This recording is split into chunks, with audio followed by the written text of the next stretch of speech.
Make sure that you understand what's happening, even though you are not probably going to change it very much from time to time. But eventually, we're going to stick in a whole aquarium of stuff. So you're going to have multiple arrays happening. So you really need to know what the different steps are. And we talked about what those are. Making the array n, really important there to make sure you have the right number of things. Making the array, having a while loop to call the constructors, and then having a while loop in the draw function to call all the behavior functions. Those are the main parts that you're going to need to understand. In ripples itself, we're going to make a class to define how a ripple behaves. So I'm going to make class ripple. I think I have to call that because of my other code. And I'm going to give them float x and y and radius as well. And I think I'll make alpha value as well.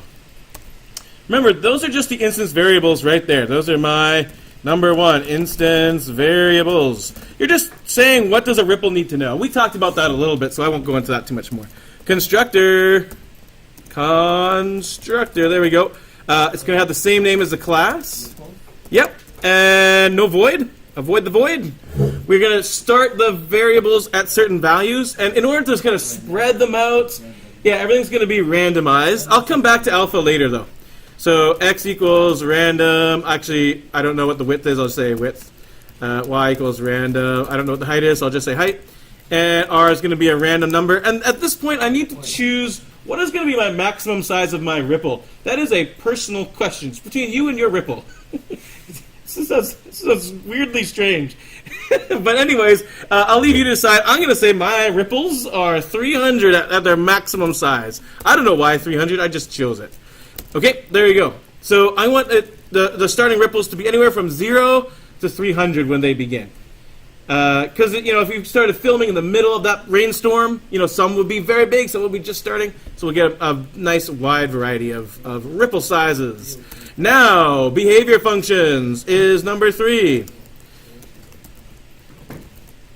So we're going to have a void show. Let me move this down a bit. Void show, that's going to be, I'm just going to put in my ellipse right now. Ellipse, x, y, radius. I'll just make it a circle. That's all I need to do for now. We're going to make it a hollow circle. So it's going to be no fill.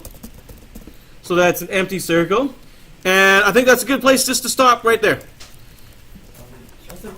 Sorry, because I see the clock. I have 1 minute left. I will not answer your question, but I promise I'll answer it after we do this. I want to get this out as a YouTube video so people can review it, though.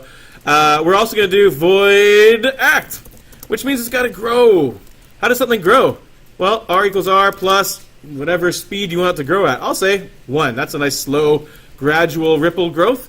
And then, we want it to stop at some point, right? And recycle itself. So you can say if r is greater than, whoops, caps locked, whatever your maximum is, I chose 300.